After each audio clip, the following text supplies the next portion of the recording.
Right, Hey, Sarah? Claire. What are you drinking? Guess what? I'm drinking tea Me too. in my Green tea Rwana, today. in my Colombian Rwana, because it's so cold here.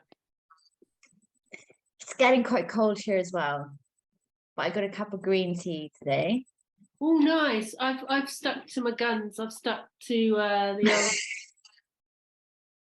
old PG tips. How you go with your presentation on Friday for British Council? It's on ADHD, isn't it? How's For that the going? webinar, huh? Yeah. It's best you don't ask.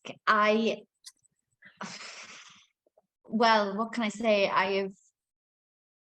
Even though I have ADHD, as you know, um, I spend so much time. I get really, really focused. This is actually it's actually part of having ADHD. If there's something that really interests you, or something that you're passionate about, you kind of hyper focus, right? So I've been working on this thing for hours and hours over the last few days, like research. Of course, not all of that's going to be in the webinar, but with forgetting to eat, drink a cup of tea, Yeah. forgetting to go for a break. So I get really into the zone. Yeah, I know I'm very that. nervous. I know that from working with you and also working next to you as well, that hyper focus thing. Yeah. Which is weird because when people and I guess before I was diagnosed, before I really explored ADHD in any great depth, I always thought it was attention deficit, which is actually a really misleading name for the disability. It is a disability, right? And because it's not a deficit necessarily, it's just an inability to control what you concentrate on. So you're either hyper focused or not focused at all. I'm having trouble focusing now because my dog is trying to make his bed.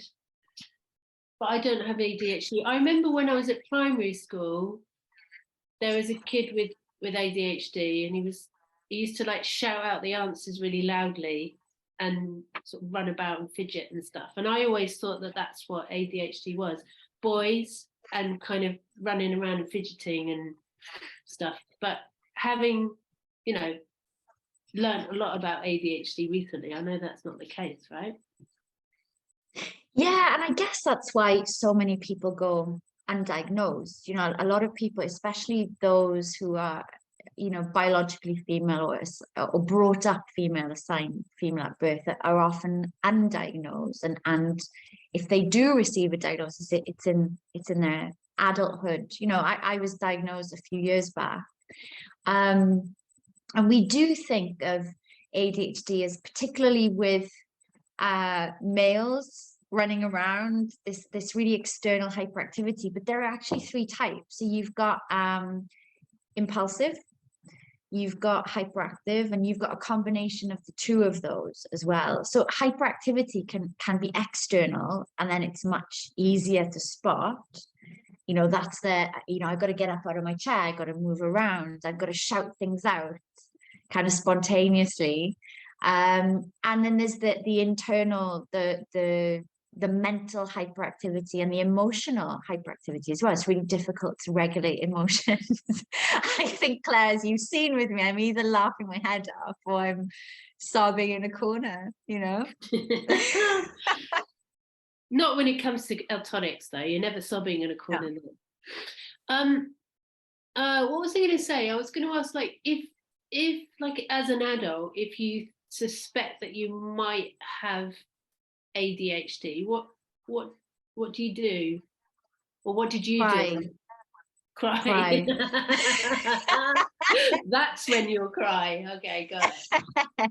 It's a good. No, well, I mean,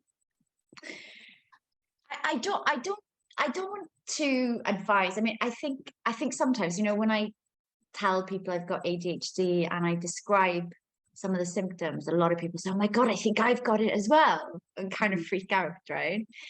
And I guess what I'll be talking about in the webinar is kind of the how debilitating ADHD can be, and it's got to be present in all areas of your life. So you'll experience someone without ADHD, like some of the symptoms, which I go into if you watch the webinar. You better watch the webinar, Claire. And then, if you do suspect that you have it, you do have to seek professional help. You've got to go to a therapist, a psychologist to do, who will give various tests and diagnose. And then I guess it's whether you want to be diagnosed as well. Is it helpful to you or not? It was helpful to me because it made me less hard on myself. I ended up I do take medication for ADHD. That's not suitable for everybody with ADHD, but it works for me. So different people I can't have even different things and different ways of coping Right. and dealing with it, right? Right. Yeah. So I know, for example, if you practice yoga or meditation, or even actually climbing, the bouldering, these are all great for people with ADHD. What I'm looking forward to in the webinar is your practical activities for teachers to deal with that. I think that's going to be awesome, and that's why everyone should go to that webinar, right? we'll put the link below the video for you. So that frightens me as an introvert. That really does frighten me. But yeah, I mean, it's that thing, isn't it? Like, I don't know very much about other neurological diseases or disabilities. So it's, as educators, I think it's always good to know, what can I practically do to help? I can't understand this because I don't have it, perhaps. But what can I do to make the classroom experience a lot easier for you, or with colleagues, right? How can I respond to colleagues who have ADHD? And the good thing about these kind of practical tips and strategies is that they don't just make life easier for your students with ADHD, they make life easier for all of your students, whether they're neurotypical, whether they have other special educational needs and disabilities, by incorporating them. Sorry, that's my dog climbing up my metal staircase. If you heard that in the background. See, I get distracted. They're useful for all of your students, really, and it's something that we should be doing really all the time. Super. Can't wait. Thanks, Claire.